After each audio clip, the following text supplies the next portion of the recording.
रे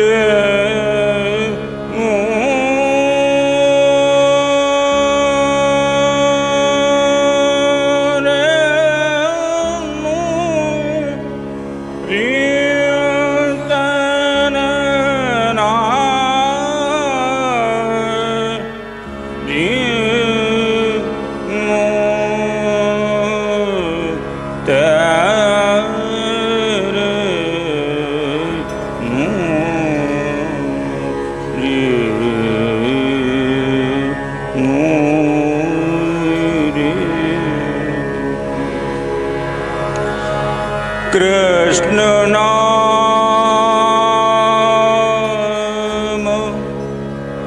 जब ते कृष्ण नाम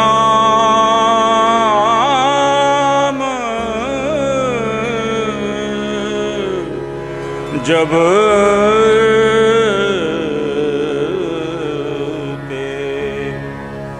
श्रवण सुनो री आली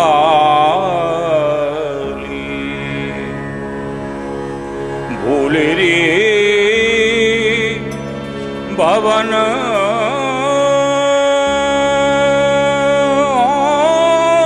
तो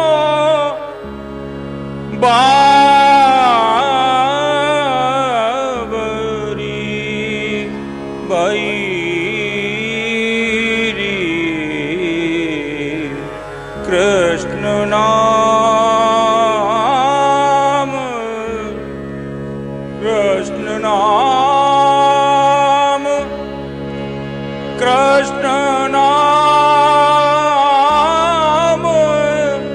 जब ते श्रवण सुनो री आली भवन होता बावरी भैरी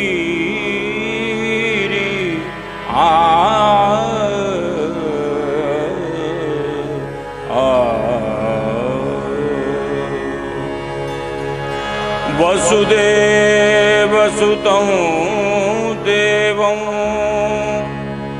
कंस चांडूर मर्दनम देवकी परमानंदं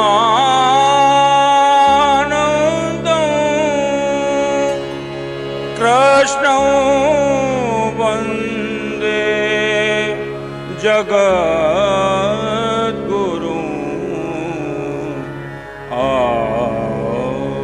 बोलो श्री परमात्मने नमः। बोलो श्री बालकृष्ण लाल की जय। पिछली बार हमने 18वें अध्याय के 28 श्लोक तक अध्ययन किया, तो उसकी एक संक्षिप्त पुनरावृत्ति करके हम आगे बढ़ते हैं। तो यहाँ पे अर्जुन के प्रश्न से प्रारंभ होता है और अर्जुन अब क्या पूछना चाहते हैं कि संन्यास में और योग में क्या भिन्नता है। तो भगवान अर्जुन को बताते हैं कि कर्मों का त्याग कर देना, जो काम्य कर्म है उनका त्याग कर देना संन्यास है, और कर्मों को करते हुए उनके फल का त्याग कर देना ही योग है। फिर भगवान कह रहे हैं कि यज्ञ तप और कर्म, ये जो कर्म हैं ये मनुष्य को पवित्र करने वाले हैं। इन कर्मों का त्याग करना नहीं चाहिए, इन कर्मों को करते रहना चाहिए, लेकिन इनमें अहंकार, अपना जो अहंकार है, कर्ता करने का भाव है, जो कर्मों का फल है और इसमें जो आसक्ति है उसका त्याग करके करना चाहिए। फिर भगवान कह रहे हैं कि शरीर में कष्ट होने की वजह से कर्म का त्याग, आलस्य की वजह से, मोह की वजह से नहीं करना चाहिए। इसके लिए कर्म करना ही श्रेयस्कर है, कर्म का त्याग करना श्रेयस्कर नहीं है। फिर भगवान ने बताया है कि कर्म करने के 5 कारण होते हैं और वो 5 कारण प्रकृति जन्य हैं। वो 5 कारण कौन कौन से हैं? अधिष्ठानम तथा कर्ता करणम च पृथक विधम।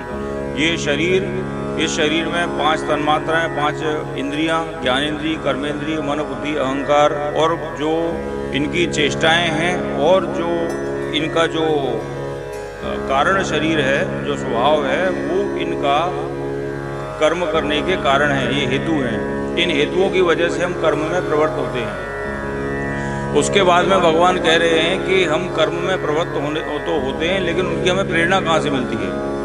क्या कर्म करें, क्या कर्म नहीं करें, वो हमें कैसे पता चलता है? कैसे मन में भाव कैसे आते हैं? तो उसके लिए भगवान कह रहे हैं कि ज्ञानम ज्ञेयम परिज्ञाता त्रिविधा कर्म चोदना। जो ज्ञान ज्ञेय और परिज्ञाता है, अर्थात हमारे मन में क्या ज्ञान है, क्या हम जानना चाहते हैं, और वो कर्ता कौन है, ज्ञाता कौन है, इसके इन तीनों से हमें कर्म करने की प्रेरणा मिलती है। हम किस प्रकार के कर्मों में तत्पर हों, वो हमारा ज्ञान, ज्ञेय और परिज्ञाता, ये जो 3 चीज़ें हैं, इन 3 चीज़ों से हमें कर्म की प्रेरणा उत्पन्न होती है। जब कर्म की प्रेरणा उत्पन्न होती है तो हम कर्म में तत्पर होते हैं, और वो कर्म में 3 चीज़ें उस कर्म के बंधन में हमें बांधती हैं। अर्थात वो हमारा कर्म संग्रह हमारे प्रारब्ध में तब जुड़ जाता है। ये करण, कर्म और कर्ता, ये 3 चीज़ें जो हैं, ये हमारा कर्म संग्रह करती हैं। ये कर्म संग्रह कब होता है? ये कर्म संग्रह तब होता है जब हम किसी कामना के वशीभूत होकर कर्म करते हैं, और जो कर्म निष्काम भाव से किया जाए, निर्लेप भाव से किया जाए, निरअहंकार भाव से किया जाए, वो कर्म हमारे कर्म संग्रह में जुड़ता नहीं है। अर्थात उसका अच्छा बुरा हानि लाभ हमें कुछ उसमें बांधता नहीं है, वो हमें कर्म बंधन में नहीं बांधता है। तो फिर भगवान कह रहे हैं कि ये ज्ञानम ज्ञेयम परिज्ञाता, जब भगवान ने कहा तो भगवान फिर बता रहे हैं कि ज्ञान कितने प्रकार का है, ज्ञान कितने प्रकार का है, कर्म कितने प्रकार का है, और कर्ता कितने प्रकार का है। तो ज्ञान, कर्म और कर्ता, ये सब 3 गुणों के विभाग से 3-3 प्रकार के हैं।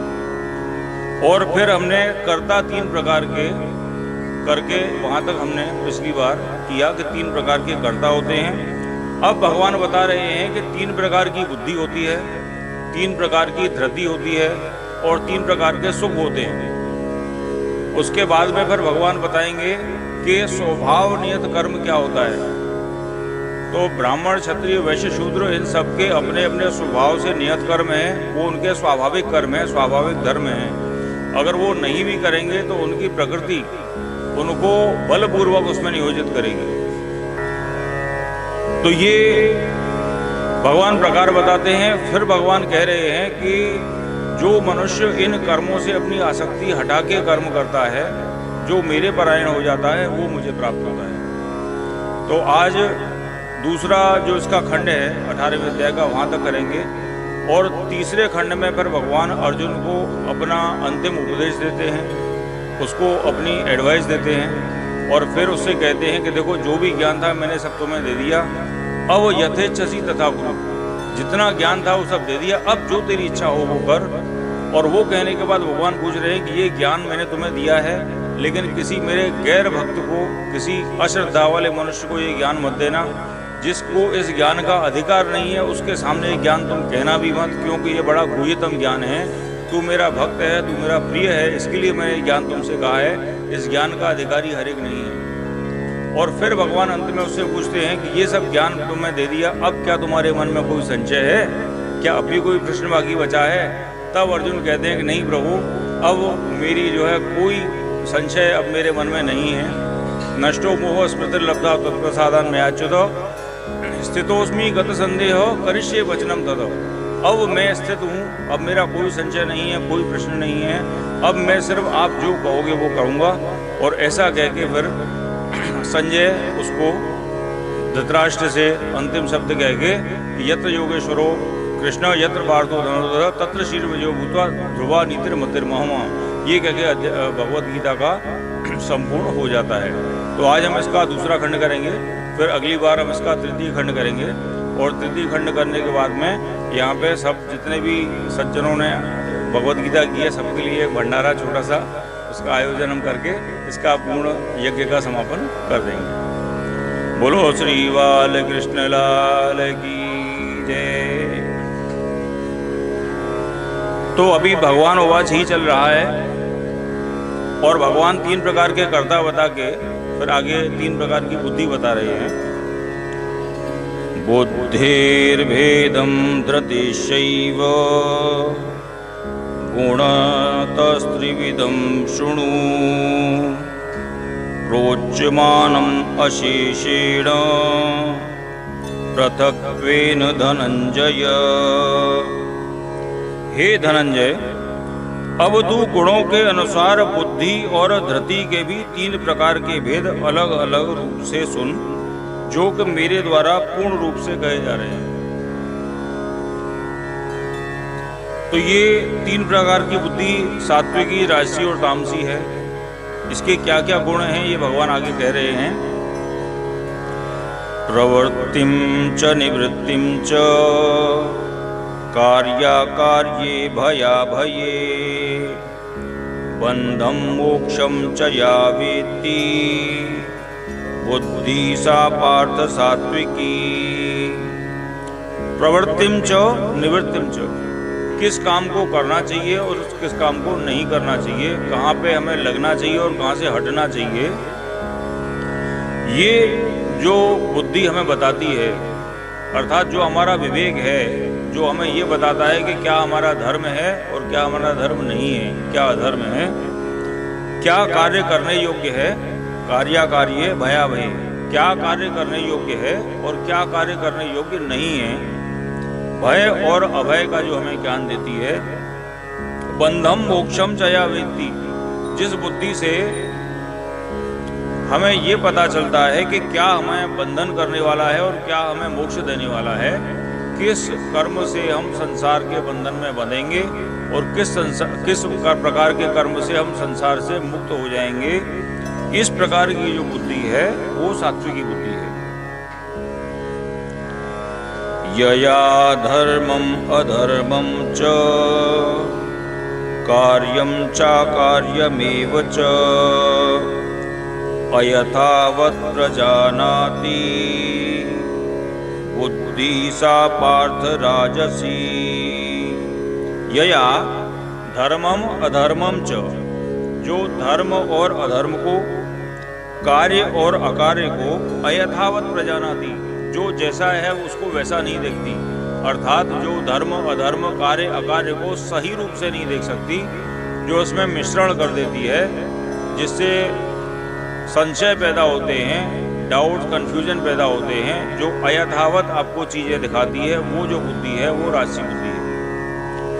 जैसे अगर आप एक कांच के गिलास में एक पानी भरें तो अगर साफ पानी होगा तो आपको उसमें आर पार साफ दिखाई देगा, लेकिन अगर उसमें आप कुछ दूसरा तत्व डाल देंगे, मिट्टी है, कलर है, कुछ भी चीज़ है, तो उसमें आप आर पार नहीं देख सकते। तो उसके अंदर जल तो है लेकिन उसमें आर पार देखने की क्षमता नहीं है, वो विवेक नहीं है। तो जब वो अयथावत आपको चीज़ें दिखाता है तो वो राजसी बुद्धि है। अधर्मम धर्ममिति या मन्यसे तमसाव्रता सर्वार्थान् विपरीतांश बुद्धि सा पार्थ तामसी। ये जो तमोगुण है ये सात्विक का एकदम विपरीत है, अर्थात ये हमेशा सात्विक से उल्टी चीजें आपको दिखाएगा। अगर सात्विक आपको धर्म अधर्म समझाता है तो तामसी अधर्म को धर्म और धर्म को अधर्म समझाता है। क्या नहीं करना है वही करना है और जो करना है वो अधर्म है। तो तामसी जो है वो सात्विक का एकदम विपरीत है। जो अधर्मम धर्ममिति, जो अधर्म है वही मेरा धर्म है, ऐसा तामसी लोग कहते हैं। सर्वार्थान विपरीतांश, जितने भी सात्विक भाव हैं उनके सब एकदम विपरीत भाव रखने वाला जो भाव है वो तामसी भाव है।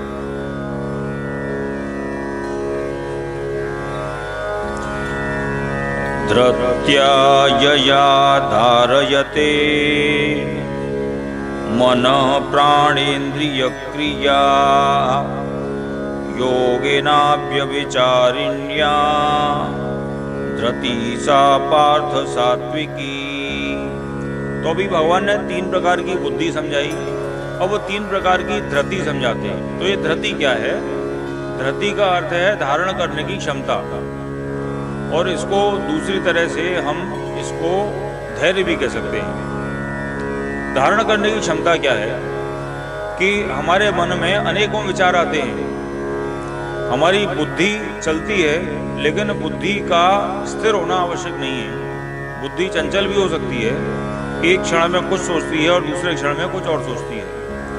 तो बुद्धि जो सोचती है, हम उसको अपने अंतःकरण में कितना आत्मसात कर पाते हैं, उस विचार को कितने लंबे समय तक अपने मन में ठहरा सकते हैं, उस पर कितना काम कर सकते हैं, उस वस्तु या विषय पे, उस परिस्थिति पे कितना हम आगे बढ़ सकते हैं, कितना चिंतन और मनन कर सकते हैं, उसको जीवन में कितना उतार सकते हैं, इसके लिए धृति की आवश्यकता है। अर्थात मन में विचार तो बहुत आते हैं, बुद्धि तो बहुत चलती है, लेकिन हम हर काम को करते तो नहीं है। जितनी चीज़ों में दिमाग चलता है उतनी चीज़ें हम कर नहीं लेते हैं। वो करने के लिए हमें धृति की आवश्यकता है। तो ये धृति 3 प्रकार की भगवान बता रहे हैं। आपके मन में, मान लो आपके मन में तामसी भाव आता है, बुद्धि चलती है, लेकिन क्या आपकी धृति उसे ग्रहण कर रही है? क्या आप उस काम में लग गए हो? तो ये अलग अलग चीज़ें हैं। तो धृति से हम उस बुद्धि से सोचे गए भाव को मन में धारण करते हैं, उसे लंबे समय तक लेके चलते हैं। भगवान कह रहे हैं धृत्या यया धार्यते मन प्राणेन्द्रिय क्रिया।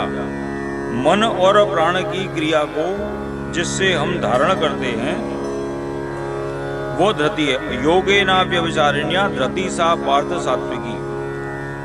समता से युक्त जिस अव्यभिचारिणी धृति के द्वारा मनुष्य मन, प्राण और इंद्रियों की क्रियाओं को धारण करता है और संयम रखता है, वह धृति सात्विकी है। अर्थात सात्विकी धृति वो है जो आपको संयम में लगाती है, जो आपको अव्यभिचारिणी बनाती है। अव्यभिचारिणी क्या है?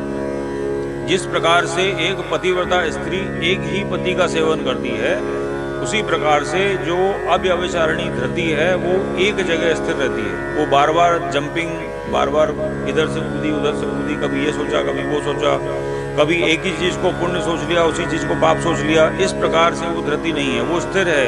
एक जगह पे स्थिर होकर वो आपको संयम से प्राण क्रिया को धारण करने के लिए, मन की क्रिया को धारण करने के लिए क्षमता प्रदान करती है। तो जो आपको योग में लगाती है, योगेन अव्यभिचारिण्या धृति सा पार्थ सात्विकी। जो आपको संयम में लगाए, जो आपको योग में लगाए, ऐसी जो धृति है वो सात्विकी धृति है। यया तु धर्म कामार्थान धृत्या धारयते अर्जुन प्रसंगेन फलाकांक्षी धृति सा पार्थ राजसी। यया तु धर्म काम अर्थ अन्य धर्म काम अर्थ अन्य धृत्या धारयते अर्जुन। जो धृति आपको धर्म, अर्थ और काम इन 3 में लगाती है, जो आपको कामनाओं में और उनके फलों में लगाती है, वह धृति राशि है।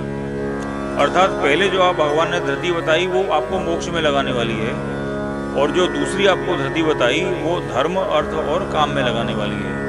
लेकिन ये धर्म, अर्थ और काम भी जो है ये आसक्ति के लिए और ये कर्म फल के प्राप्ति के लिए जो धर्म, अर्थ, काम है वो धृति राशि धृति है। अर्थात फल की इच्छा वाला मनुष्य जिस धृति के द्वारा धर्म, अर्थ और काम को आसक्ति पूर्वक धारण करता है वह धृति राशि है। लेकिन अगर आप फल की इच्छा के बिना अगर आप धर्म, कर्म, अर्थ कर रहे हैं तो वो धृति राशि नहीं है। अगर आप निष्काम भाव से धर्म, अर्थ, काम कर रहे हैं तो वो धृति सात्विकी धृति है। यया स्वप्नं भयं शोकं विषादं मदमेव च न विमुञ्चति दुर्मेधा धृति सा पार्थ तामसी।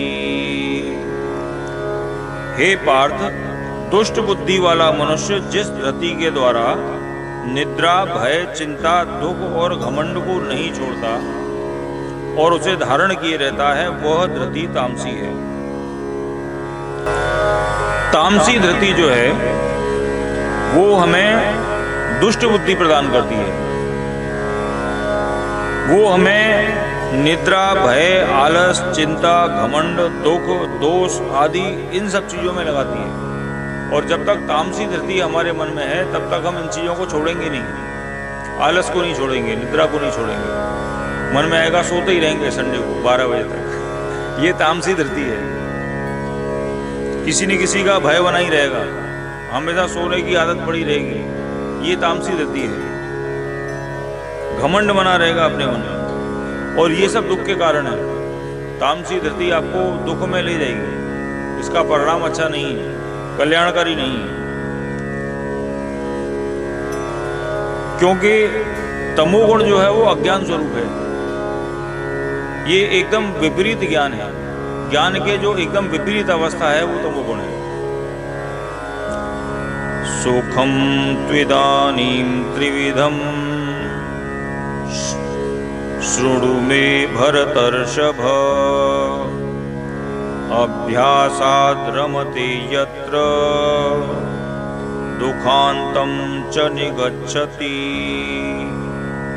यत्तदग्रे विषमिव परिणामे अमृतोपमम्, तत्सुखं सात्विकं प्रोक्तम् आत्मबुद्धि प्रसादजम्। हे भरतर्षभ, भरतवंशियों में श्रेष्ठ अर्जुन, अब तू 3 प्रकार के सुखों को मुझसे सुन, जिसमें अभ्यास से रमण होता है और जिससे दुखों का अंत हो जाता है। ऐसा परमात्म विषयक बुद्धि की प्रसन्नता से पैदा होने वाला जो सुख है वो आरंभ में विष की तरह लगता है, लेकिन परिणाम में अमृत की तरह होता है। ऐसा जो सुख है वो सात्विक सुख है। सात्विक सुख प्राप्त करने के लिए आपको इंद्रियों का दमन करना है, इच्छाओं का दमन करना है, आपको संयम में रहना है, आपको अनुशासन में रहना है। तो ये सब काम आसान नहीं है। संयम में रहना, आसक्ति का त्याग करना, कामनाओं का त्याग करना, ये इसका जब हम अभ्यास करते हैं तो ये बड़ा कष्टकारी लगता है। ये आसान काम नहीं है। इसके लिए जब हम इसको शुरू करते हैं तो बड़ा कष्टकारी है। इच्छाओं को त्यागना, संयम में रहना, ये आसान काम नहीं है। ये बड़ा कष्टकारी काम है। लेकिन इस कष्टकारी काम की अगर हमें आदत पड़ जाए, अगर इसका अभ्यास हो जाए, तो ये परमानंद सुख देने वाला है। इसका जो अंत है वो अमृत सुख देने वाला है। अमृत के समान सुख देने वाला इसका परिणाम है। तो हमें शुरुआत में डिफिकल्ट लगता है, लेकिन इसका जो परिणाम है वो बड़ा सुखद है। और ऐसा जो सुख है वो सात्विक सुख है। विषयेन्द्रिय संयोगात् यत्तदग्रे मृतोपमम् परिणामे विषमिव तत्सुखम राजसंस्मृतम्। इंद्रियों और विषयों के संयोग से उत्पन्न होने वाला जो सुख है, अर्थात इंद्रियों में जो विषयों का हम भोग करते हैं, बहुत अच्छा खाना खा लिया, बहुत अच्छा मूवी देख ली, ये कर लिया, वो कर लिया, तो जो इंद्रियों के सुख हैं, सांसारिक सुख जो हैं, जो नष्ट होने वाले सुख हैं, जो हमेशा रहने वाले सुख नहीं हैं, जो क्षणिक सुख हैं, उन सुखों का जब हम इंद्रियों से सेवन करते हैं वो हमें बड़ा अमृत जैसा लगता है। तो जिस समय वो हम सुख का भोग कर रहे हैं उस क्षण में वो बड़ा अच्छा लगता है, लेकिन उसका जो परिणाम है वो बड़ा दुखद है, क्योंकि वो नित्य नहीं है, वो नाशवान है, सिर्फ एक क्षण के लिए। बहुत से लोग एक क्षण के सुख के लिए लाखों रुपए खर्च कर देते हैं। उनको वो अनुभव चाहिए होता है, लेकिन उस अनुभव भी वो अनुभव किस काम का है? तो वो जो सुख है वो आरंभ में हमें अमृत जैसा दिखता है, लेकिन अंत में वो बड़े दुख के समान है, बड़ा दुख है। इसके लिए भगवान कह रहे हैं कि जो सुख इंद्रियों और विषयों के संयोग से होता है वो आरंभ में अमृत की तरह और परिणाम में विष की तरह प्रतीत होता है। विष क्यों है? क्योंकि वो हमारे योग को नष्ट करता है, वो हमें इस संसार में लगाता है, इस संसार में जन्म मृत्यु के चक्कर में हमें फंसाता है, वो हमें कर्म के बंधन में बांधता है। इसके लिए वो विष के समान है, क्योंकि बार बार हमें वो इस जन्म मृत्यु के चक्कर में फंसाता है। ऐसा जो सुख है वो राशि सुख है।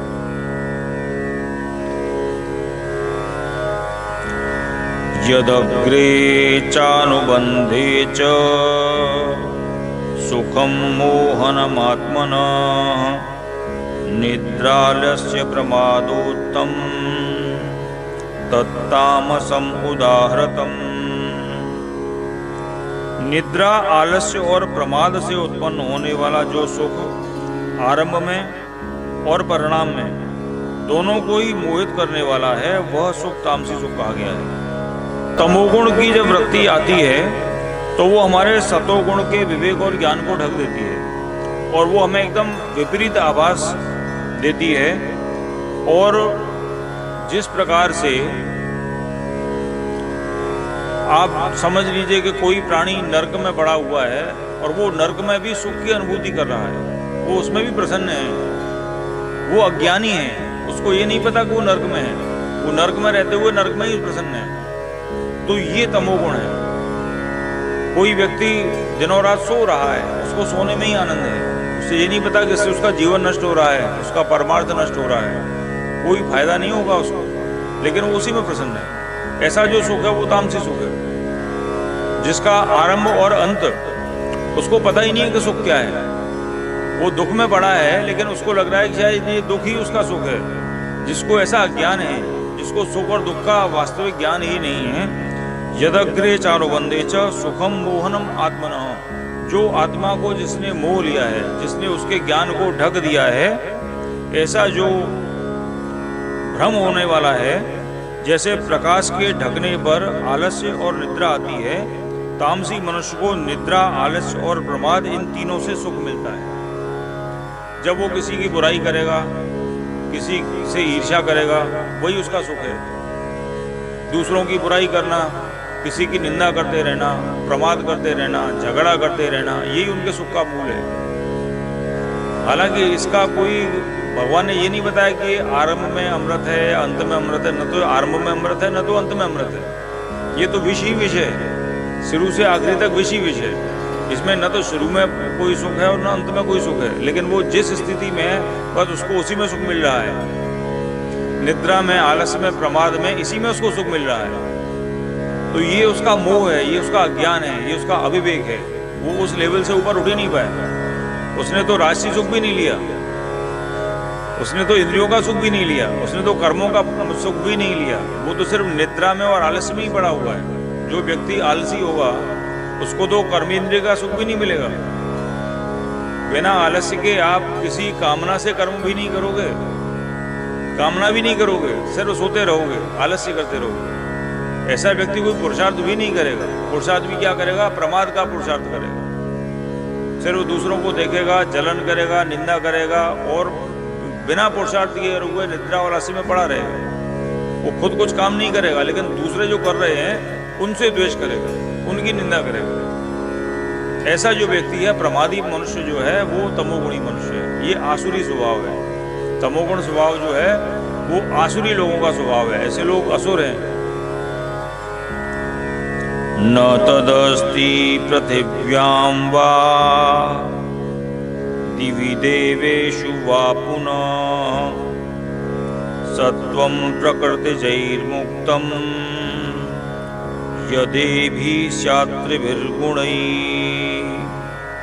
भगवान कह रहे हैं कि भगवान की बनाई हुई इस माया से द्वारा रचित इस संसार में, इस ब्रह्मांड में, पृथ्वी से लेके और स्वर्गलोक तक, मनुष्यों से लेके देवताओं तक, कोई भी व्यक्ति, वस्तु, परिस्थिति, मनुष्य, देव, देवता, इन तीनों गुणों से बाहर नहीं है। ये जितनी भी प्रकृति है जितना भी ब्रह्मांड है, जितना भी संसार है, जितने भी लोग हैं, जितने भी मनुष्य, देव देवता, दानव सब हैं, ये सब इन 3 गुणों से ही प्रभावित हैं। इन 3 गुणों से बाहर निकलने वाला इस संसार में कोई नहीं है। लेकिन ये बात संसार की है।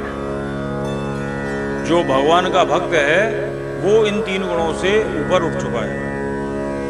लेकिन इस संसार में जो लौकिक प्राणी हैं, जो ये लोक है, जो जगत है, ये सब 3 गुणों से व्याप्त है। इसके लिए भगवान ने कहा है कि जब तक प्रकृति से हमारा संबंध है तब तक इन 3 गुणों से हमारा संबंध है, और जब हम प्रकृति से अपना संबंध तोड़ देते हैं तब हमारा संबंध भगवान से स्थापित हो जाता है। ये शरीर जो है ये भी प्रकृति जन्य है और आत्मा शरीर नहीं है। यही भगवान का गूढ़ ज्ञान है। जब तक हम इस शरीर को स्वयं समझते हैं तब तक हमारा प्रकृति से संबंध है।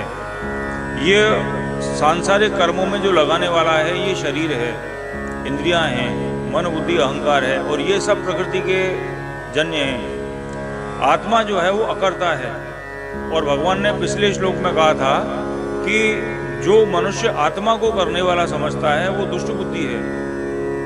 आत्मा तो कुछ करता ही नहीं है, निर्विकार है, सिर्फ अपने आनंद में स्थित है।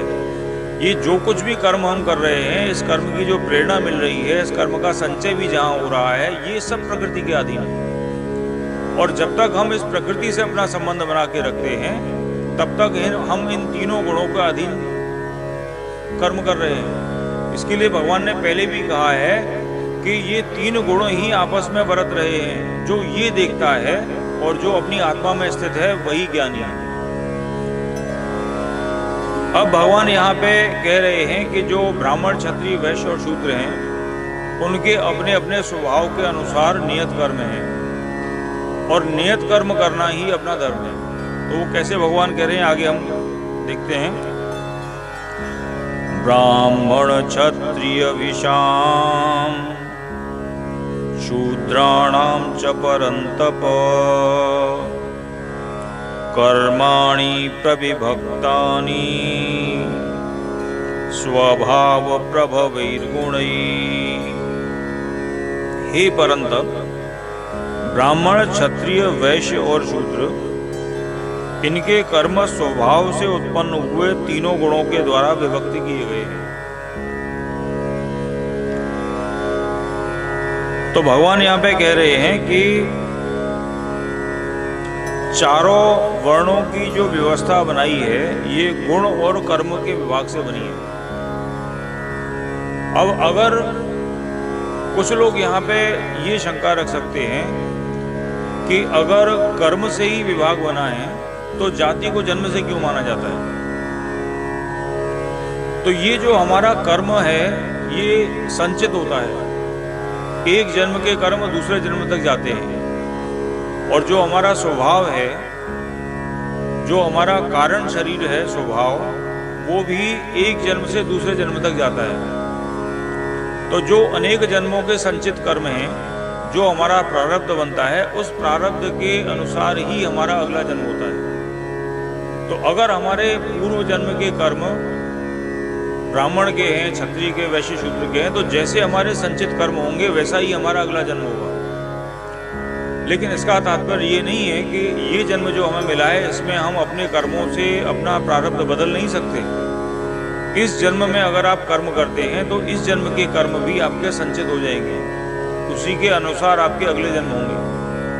तो इसके लिए भगवान कह रहे हैं कि गुण कर्म विभागशः, गुण और कर्म के विभाग से मैंने इस सृष्टि का आयोजन किया है, और जो जिस विभाग में उत्पन्न हुआ है उस विभाग का कर्म करना उसका स्वाभाविक कर्म है।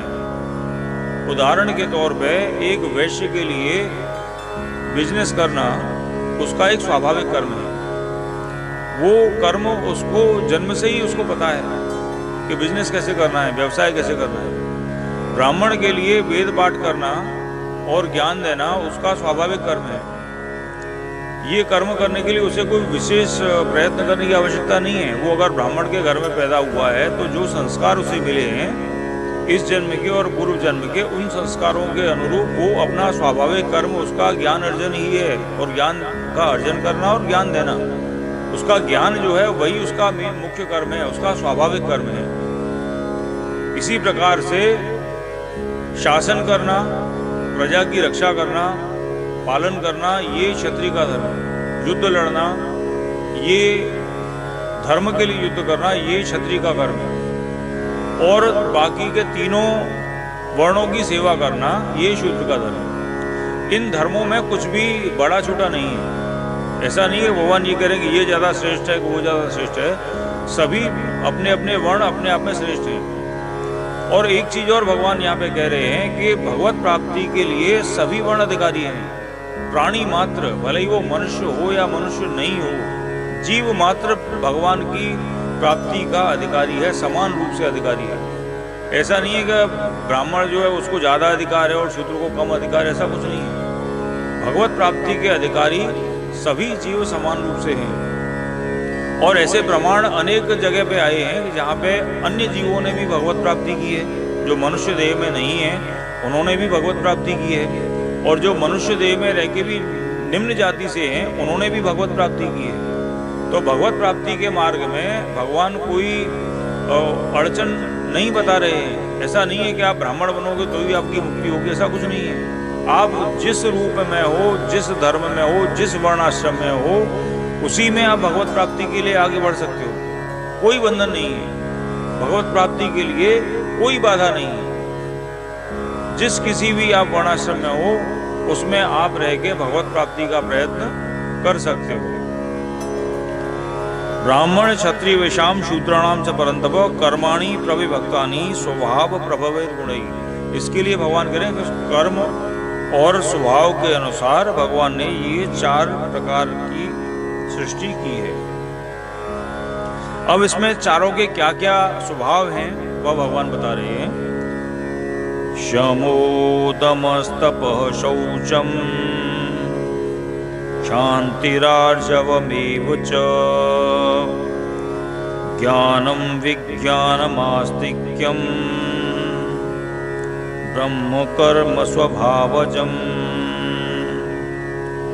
शमो दमस्तपः शौचम शांति आर्जवमेव च। मन का निग्रह करना, मन को वश में रखना, इंद्रियों को वश में रखना, धर्म पालन के लिए कष्ट सहना, अंतःकरण से और बाहर से शुद्ध रहना, शरीर की और मन की शुद्धि रखना, दूसरों के अपराध को क्षमा करना, शरीर में और मन में सरलता रखना, वेद शास्त्र आदि का ज्ञान होना, यज्ञ विधि को अनुभव में लाना और परमात्मा वेद आदि में आस्तिक भाव रखना, ये सब ब्राह्मण के स्वाभाविक कर्म हैं। अब ब्राह्मण अगर इन कर्मों को छोड़ के और दूसरे कर्मों में लग जाता है तो वो ब्राह्मण श्रेष्ठ ब्राह्मण नहीं है। इसके लिए कर्म प्रधान है, और मनुष्य का जो स्वभाव है वो उसको नियत कर्म में लगाता है, और नियत कर्म में लगने के लिए हमें विशेष प्रयत्न की आवश्यकता नहीं होती। हमारा स्वभाव ही उसमें लगा देता है। आगे चल के भगवान ने कहा है कि अर्जुन, तुम्हारा जो क्षत्रिय स्वभाव है वो तुम्हें युद्ध में लगा देगा। तुम अगर मन से नहीं भी चाहोगे तो तुम्हारा जो स्वभाव है वो बलपूर्वक तुम्हें युद्ध में लगा देगा। युद्ध से भागना तुम्हारा स्वभाव नहीं है, युद्ध से भाग जाना ही तुम्हारा धर्म नहीं है। धर्म के लिए युद्ध करना ही तुम्हारा धर्म है। और ब्राह्मण का धर्म भगवान ने यहाँ पे बताया है। अध्यात्म में लगना, वेद में लगना, ज्ञान में लगना, इंद्रियों को मन में वश में करना, शांत रहना, क्षमा करना, ईश्वर में विश्वास रखना, यज्ञ करना, तप करना, ये ब्राह्मण के कर्म हैं, स्वाभाविक कर्म हैं।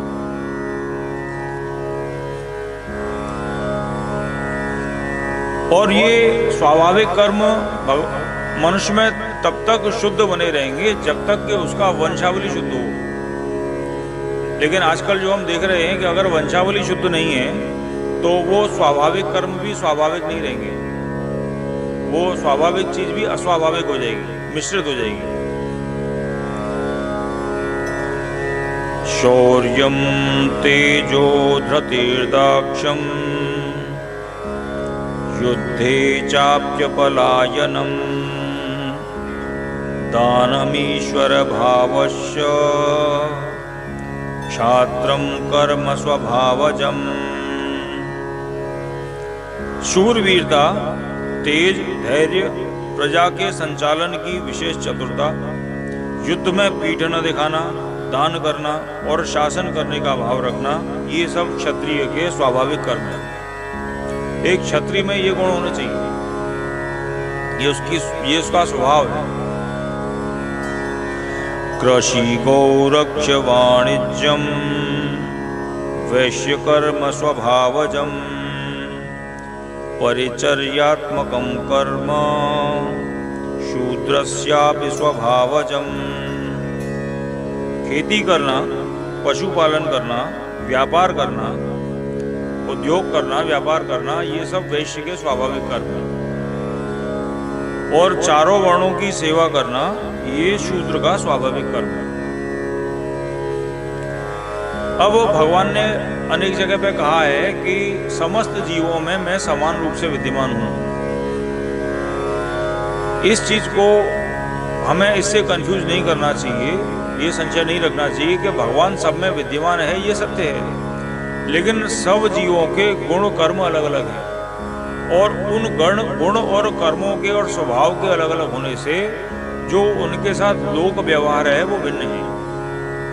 आप सभी का लोक व्यवहार एक जैसा नहीं कर सकते। ईश्वर का अंश जरूर सब में है, लेकिन फिर भी लोग संसार में हैं, लोक में हैं, अलग अलग गुण कर्म और विभाग से हैं। इसके लिए सबके साथ व्यवहार उनके जो उनकी परिस्थिति है उसके अनुसार है। सब एक समान होते हुए भी अंदर से हैं लेकिन बाहर से नहीं है। लौकिक जगत में सब अपनी अपनी परिस्थिति के हिसाब से कर्म कर रहे हैं और जो जैसा कर्म कर रहा है उसके साथ वैसा ही लोक व्यवहार है। ये और आगे भगवान इसको पुष्ट कर रहे हैं। स्वे स्वे कर्मण्यभिरतः संसिद्धिं लभते नरः स्वकर्म निरत सिद्धिं यथा विन्दति तच्छृणु। अपने अपने स्वाभाविक कर्म में लग के मनुष्य सिद्धि को प्राप्त करता है और अपने अपने कर्म में लग के कैसे सिद्धि को प्राप्त करता है वो तू मुझसे सुन।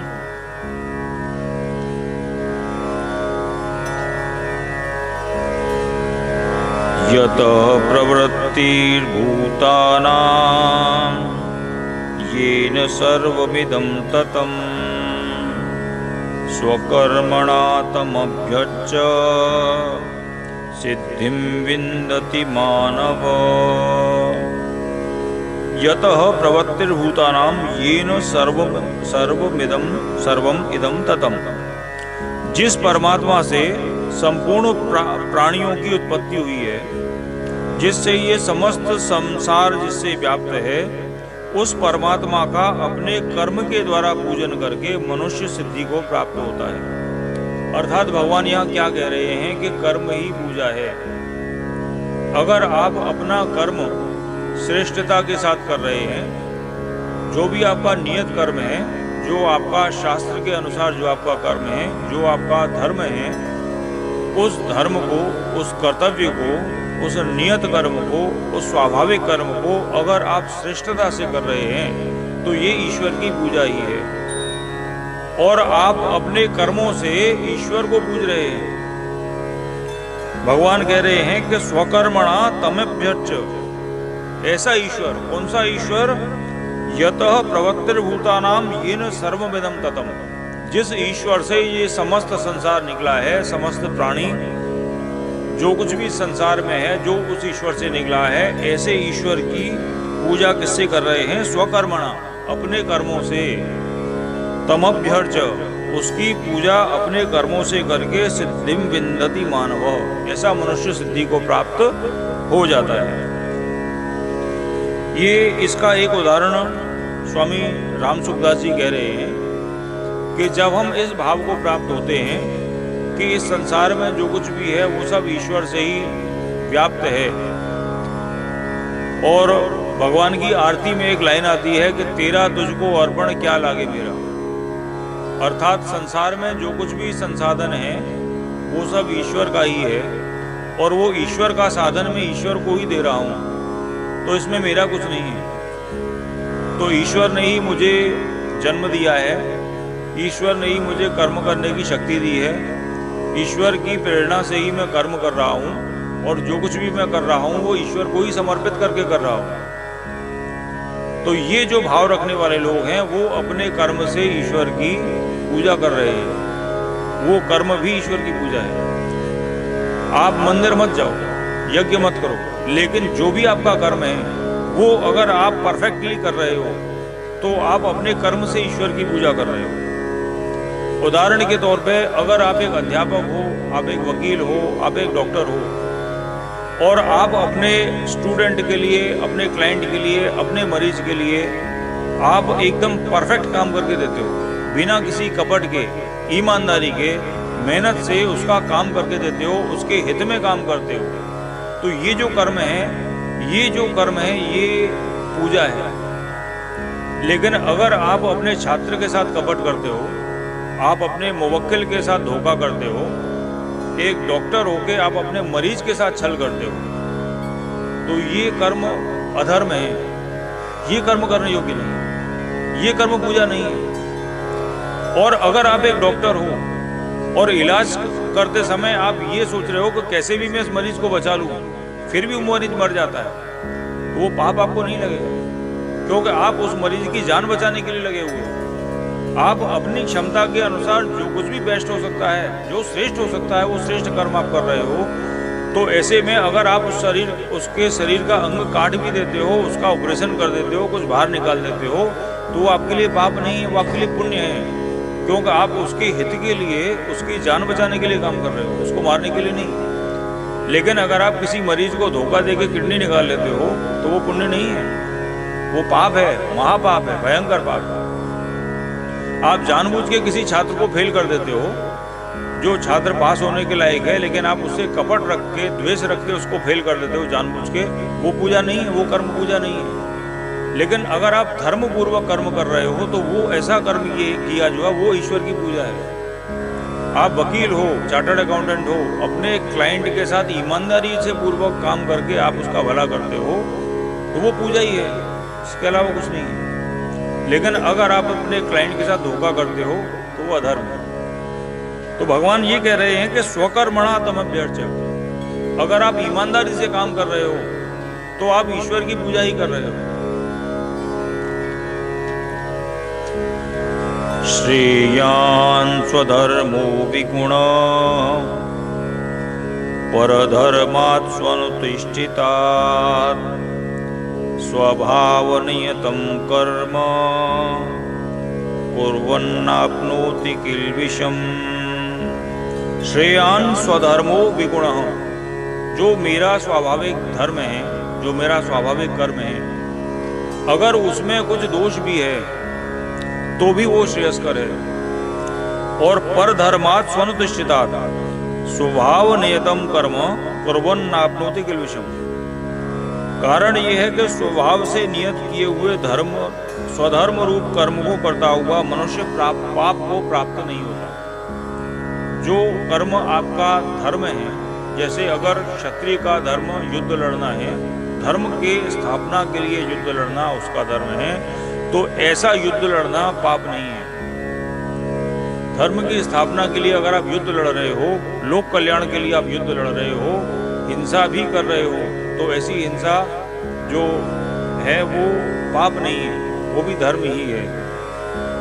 स्वभाव नियतम कर्म कुर्वन्नाप्नोति किल्बिषम्।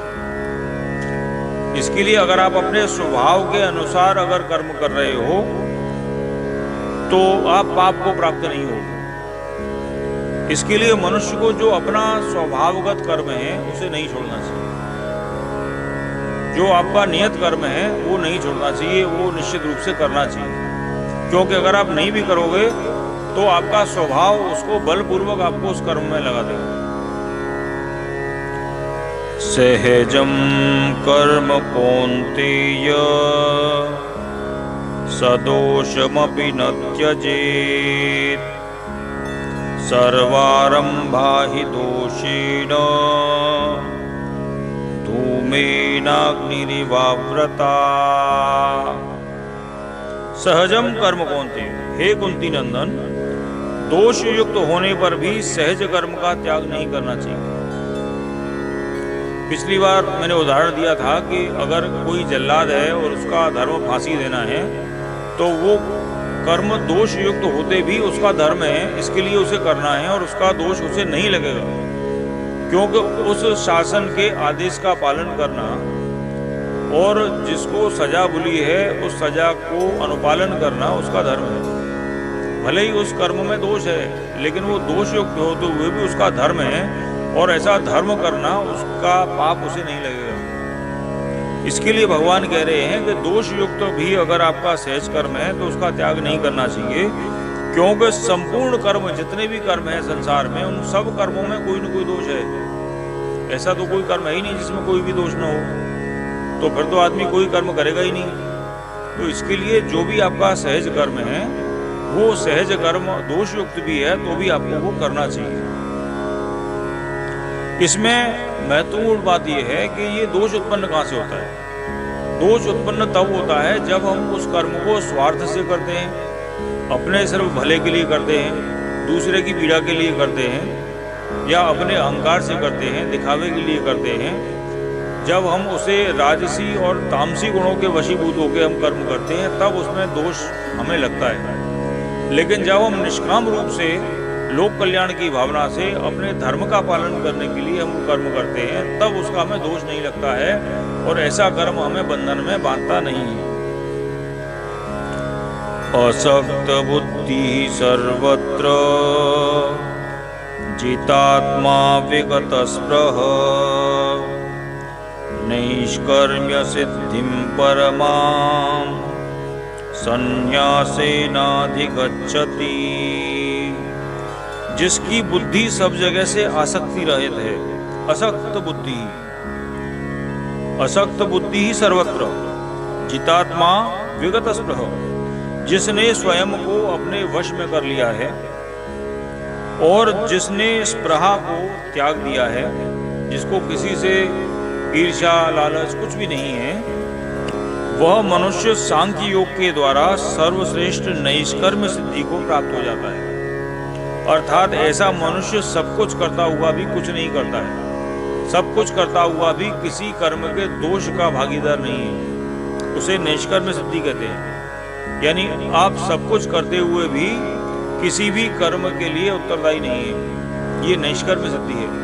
कर्मों को छोड़ देना और कर्म न करना ये नैष्कर्म्य सिद्धि नहीं है। समस्त कर्मों को करना और आसक्ति रहित बुद्धि से करना, स्पृहा रहित होके करना, अपने आत्मा को अपने वश में करके कर्म करना, ये जो कर्म है ये नैष्कर्म्य सिद्धि को प्रदान करता है। और नैष्कर्म्य सिद्धि को भगवान जो साधन बता रहे हैं वो सांख्य योग बता रहे हैं, और यहाँ पे हम इसको समत्व योग भी कह सकते हैं। भगवान ने तत्व एक ही है लेकिन उसको अलग अलग नामों से अलग अलग जगह कहा है। सांख्य योग एक तरह से बुद्धि योग है जो भगवान ने दूसरे अध्याय में कहा है। सिद्धिं प्राप्तो यथा ब्रह्म तथाप्नोति निबोध मे समासेनैव कौन्तेय निष्ठा ज्ञानस्य या परा। सिद्धिं प्राप्तो यथा ब्रह्म तथाप्नोति निबोध में। हे कौन्तेय, इस सिद्धि को प्राप्त हुआ साधक ब्रह्म को, जो कि ज्ञान की परा निष्ठा है, उसको किस प्रकार से प्राप्त होता है वो तू संक्षेप में मुझसे सुन। तो यहाँ पे सिद्धि से जो तात्पर्य है वो क्या है कि अंतःकरण की शुद्धि। अंतःकरण की शुद्धि क्या है? भगवान ने पिछले श्लोक में कहा है असक्त बुद्धि, जितात्मा और विगत स्पृह। ये जो है ये नैष्कर्म्य सिद्धि देती है, यानी हमारी आसक्ति का नाश होना, हमारी बुद्धि में से आसक्ति का नाश होना और स्वयं के ऊपर स्वयं का नियंत्रण होना, मन के वश में नहीं होना, मन को हमारे वश में होना। और विगत स्पृह, दूसरों से हमारा कोई लेना देना नहीं है। दूसरे ने बहुत कमा लिया, ये वो कर रहा है, वो ये कर रहा है, ये रूस घूम के आया है, वो अमेरिका जा रहा है, ये फ्लाइट में जा रहा है, इसने इतना बड़ा फ्लैट खरीदा है, इससे हमें कोई मतलब नहीं है। हमारा मतलब सिर्फ ये है कि हमें अपने काम से काम रखना है, जो मेरा धर्म है वो मुझे करना है, दूसरे क्या कर रहे हैं उनकी वो जाने, मुझे उनसे कोई लेना देना नहीं है। मुझे उस प्रमाद में नहीं जाना है, विगत स्पृह रहना है, मुझे दूसरों से अपना लेना देना नहीं रखना है। तो ये जो है, इससे हमें अंतःकरण की सिद्धि प्राप्त होती है। हम अपने वश में होते हैं, दूसरों के वश में नहीं होते। मतलब हमारे मन को दूसरों के विचार प्रभावित नहीं करते, दूसरों के कर्म और दूसरों की स्थितियाँ हमें प्रभावित नहीं करती हैं। हम अपने आप में ही स्थित रहते हैं, अपने आप में ही प्रसन्न रहते हैं, अपने अंतःकरण को शुद्ध रखते हैं। हमारा किसी से कोई कपट नहीं है, कोई द्वेष नहीं है, कोई राग नहीं है, किसी में कोई लिप्तता नहीं है। ऐसी जो स्थिति है, जो समत्व योग की स्थिति है, वो सिद्धि की अवस्था है। और जब हम सिद्धि की अवस्था में होते हैं, तब हम ब्रह्म के नजदीक जा रहे होते हैं। तब हम ब्रह्म की जो स्थिति है, उस स्थिति में कैसे जाते हैं, वो भगवान यहाँ पे संक्षेप में बता रहे हैं। इसके समा से ही नहीं वो, यानी संक्षेप में वो निष्ठा तू मुझसे सुन। और ये जो ब्रह्म की निष्ठा है, ये ज्ञान मार्ग की निष्ठा है। तो ज्ञान मार्गी जो हैं वो निर्गुण ब्रह्म को मानते हैं अधिकतर। और ज्ञान मार्ग की निष्ठा जो है, पहले भगवान वो बताएंगे और फिर भगवान भक्ति मार्ग की निष्ठा बताएंगे कि ज्ञान मार्ग से ऊपर भी भक्ति है। तो पहले भगवान ज्ञान मार्ग की निष्ठा बता रहे हैं। बुद्ध्या विशुद्धया युक्तो धृत्यात्मानं नियम्य च शब्दादीन् विषयान् त्यक्त्वा रागद्वेषौ व्युदस्य च विविक्तसेवी लघ्वाशी यत् वाक्कायमानसः ध्यानयोगपरो नित्यं वैराग्यं समुपाश्रितः अहंकारं बलं दर्पं कामं क्रोधं परिग्रहं विमुच्य निर्ममः शांतो ब्रह्म भूयाय कल्पते। ब्रह्म की स्थिति को मनुष्य कैसे प्राप्त होता है, वो भगवान यहाँ बता रहे हैं। तो भगवान ने अनेक मार्ग बताए हैं ब्रह्म की प्राप्ति के, जिसमें कर्म योग का एक मार्ग है, ज्ञान योग का एक मार्ग है और भक्ति योग का एक मार्ग है। तो भगवान की प्राप्ति के लिए मार्ग तो अलग अलग हो सकते हैं, लेकिन उनका फल एक ही। और जिस प्रकार फल पे पहुंचने के बाद मार्गों का भेद मिट जाता है, किस मार्ग से आप पहुंचे ये महत्वपूर्ण नहीं है, लेकिन कहाँ पहुंचे वो महत्वपूर्ण है। आपको भगवत प्राप्ति करनी है, ये महत्वपूर्ण है। किस मार्ग से आप जा रहे हैं वो आपका मत है, लेकिन समस्त मतों का सार क्या है? सार ये है कि आपको भगवत प्राप्ति करनी है। तो जिसको अपने स्वभाव से जो अच्छा लगे उस मार्ग पे वो लोग जाते हैं। किसी को ज्ञान योग अच्छा लगता है, किसी को कर्म योग अच्छा लगता है, किसी को भक्ति योग अच्छा लगता है, किसी को तीनों का मिश्रण अच्छा लगता है। कोई ज्ञान योग से भक्ति में जाता है तो कोई भक्ति योग से ज्ञान में आता है। किसी के लिए ज्ञान योग साध्य है, भक्ति योग साधन है, किसी के लिए भक्ति योग साध्य है और ज्ञान योग साधन है। तो ये सब लोगों के अलग अलग मत हैं, इसमें भ्रमित होने की आवश्यकता नहीं है। हमें जो मंजिल जहाँ पहुँचना है वो एक ही है, सबका परिणाम जो है वो एक ही है। इसमें जो श्रेष्ठ मत भगवान ने बताया है और जो सबसे आसान मत बताया है वो भक्ति योग का बताया है कि जो ज्ञान योग है वो कष्ट साध्य है, वो मुश्किल है, थोड़ा सा उसको अवधारणा करना डिफिकल्ट है। इसके लिए भगवान ने बारंबार सगुण ब्रह्म की उपासना और भक्ति योग की उपासना पे भगवान ने ज़्यादा विशेष बल दिया है। क्यों? वो इसलिए क्योंकि जो ज्ञान मार्गी हैं उनको ज्ञान से ईश्वर को प्राप्त करने में भी एक ज्ञान का अहंकार तत्व रह जाता है। मैं ये कर रहा हूँ, मुझे भगवत प्राप्ति करनी है, वो जो भाव है वो रह जाता है। और जो भक्त है वो समर्पित है, उसमें अहंकार का नाश है। वो ये समझ लेता है कि मैं तो ईश्वर के समर्पित हो चुका हूँ, अब मेरे साथ जो कुछ भी हो वो ईश्वर की जिम्मेदारी है। उसकी जिम्मेदारी भगवान स्वयं लेते हैं। उसको क्या करना है, क्या नहीं करना है, क्या किया है, क्या फल है, क्या फल नहीं है, उसका योग और क्षेम, इन दोनों की जिम्मेदारी भगवान स्वयं लेते हैं। इसके लिए भक्ति मार्ग श्रेष्ठ है।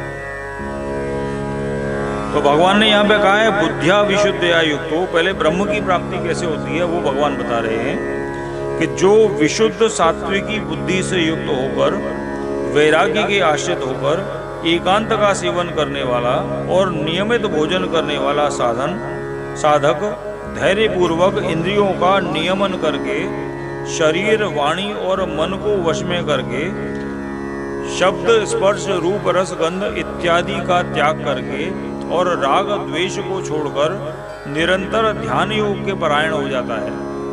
यहाँ पे भगवान ध्यान योग कह रहे हैं, और ध्यान योग जो है वो ज्ञान मार्गी है। जो ध्यान योग के परायण हो जाता है वह अहंकार, बल, दर्प, काम और क्रोध और परिग्रह से रहित होकर और ममता से रहित होकर शांत होकर ब्रह्म प्राप्ति का पात्र बन जाता है। तो ये ज्ञान योग का मार्ग है। इसमें मनुष्य को मोक्ष प्राप्त हो सकता है, मोक्ष प्राप्ति का अधिकारी हो जाता है।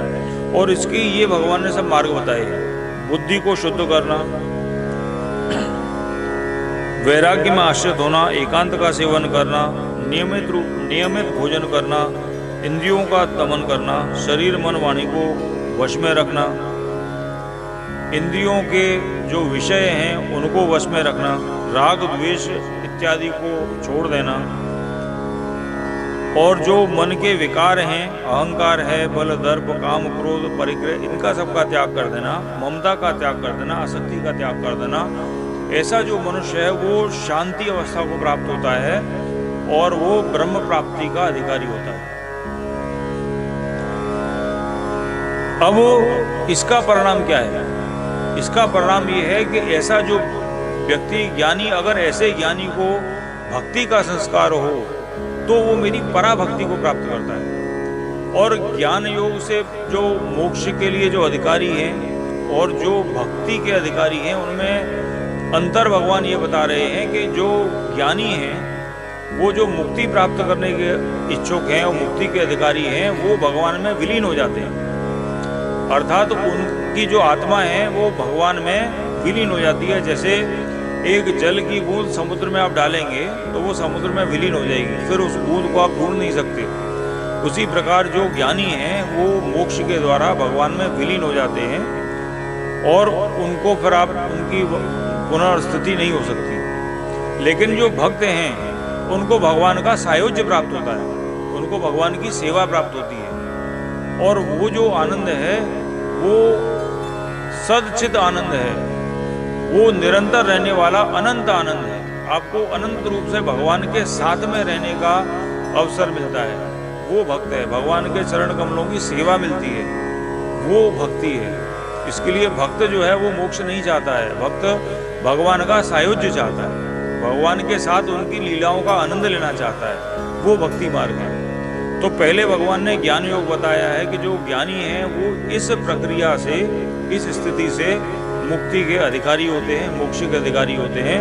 और ऐसे ज्ञानियों को अगर भक्ति का संस्कार हो तो वो मेरी पराभक्ति को प्राप्त करते हैं। ब्रह्मभूतः प्रसन्नात्मा न शोचति न कांक्षति समः सर्वेषु भूतेषु मद्भक्तिम लभते पराम।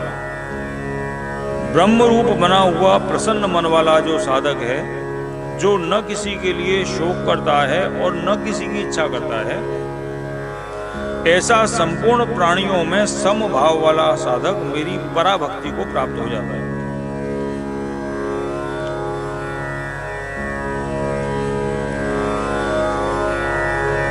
भक्त्या माम अभिजानाति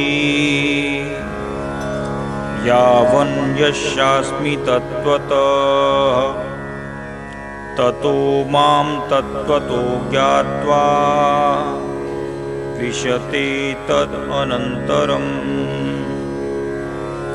उस पराभक्ति से वह साधक, वह भक्त मुझे, मैं जितना हूं, जो हूं, जैसा हूं, इसको तत्व से जानता है। अर्थात बिना भक्ति के आप जान नहीं सकते कि भगवान का स्वरूप क्या है, भगवान कौन है, कैसे हैं, कितने हैं, कहाँ हैं, ये आप बिना भक्ति के नहीं जान सकते। और ये तत्व से जानने के बाद ततो माम तत्त्वतो ज्ञात्वा विशदे विशते तद अनंतरम, फिर वह तत्काल मुझ में ही समा जाता है। भक्त्या माम अभिजानाति, भक्ति से ही मुझे मनुष्य जान सकता है, बिना भक्ति के मुझे नहीं जान सकता है। और ये भक्ति कैसे प्राप्त होती है? भक्ति भगवत कृपा से ही प्राप्त होती है, बिना भगवत कृपा की भक्ति प्राप्त नहीं होती।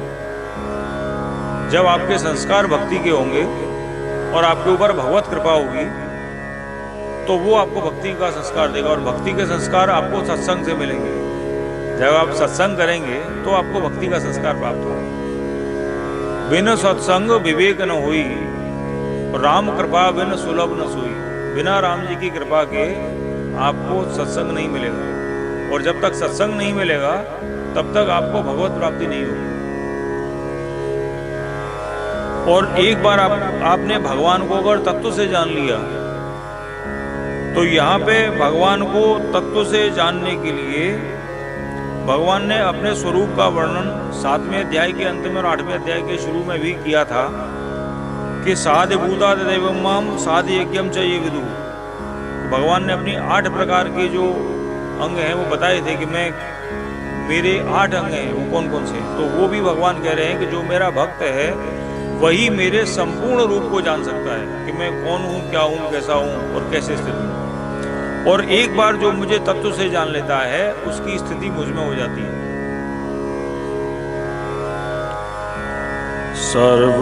सर्वकर्माण्यपि सदा कुर्वाणो मद्व्यपाश्रयः मत्प्रसादात् अवाप्नोति शाश्वतं पदमव्ययम्। सर्वकर्माणि अपि सदा कुर्वाणो मद व्यपाश्रय। मेरे आश्रय में रहने वाला भक्त समस्त कर्म करता हुआ भी मेरी कृपा से शाश्वत अविनाशी पद को प्राप्त हो जाता है। सर्वकर्माणि अपि, समस्त कर्मों को करता हुआ भी, अर्थात उसको कर्म का दोष नहीं लगता। जो मेरा भक्त है, जिसने मेरा आश्रय ले लिया है, मद व्यपाश्रय, जो भक्त मेरे आश्रित है, जो मेरे समर्पित हो गया है, जिसने सिर्फ मेरा आश्रय ले लिया है, वो मत प्रसादात, मेरी कृपा से अवाप्नोति शाश्वतम पदम अव्ययम, वो उस मेरी कृपा से उस शाश्वत और अव्यय पद को प्राप्त करता है। तो आज का हम यहीं पे विराम करते हैं, क्योंकि अगला जो उपदेश है वो उसका कॉन्टेक्स्ट थोड़ा सा अलग हो जाता है। तो जब भगवान ने कह दिया है मत प्रसादात् अवाप्नोति शाश्वतम पदम अव्ययम, तो अब यहाँ पे आज का विराम हम यहीं देते हैं, और अगले सेशन में हम 57 से 78 तक पूरा करके 18वें अध्याय का हमारा ये यज्ञ पूरा होगा। आप सबके लिए बहुत बहुत धन्यवाद। बोलो श्री बाल कृष्ण लाल की जय। दृढ़ चरण केरो भरोसो, दृढ़ चरण केरो श्री वल्लभ नख चंद्र छटा बिना, श्री वल्लभ नख चंद्र छटा बिना, सब जग माही अंधेरो भरोसो। दृढ़ चरण के साधन और नाहिया कली में जासो होत निबेरो। सूर कहा कहे द्विविध आदरो, सूर कहा कहे द्विविध आदरो, बिना मूल को चेरो भरोसो दृढ़ चरण के। बोलो श्री बाल कृष्ण लाल की जय।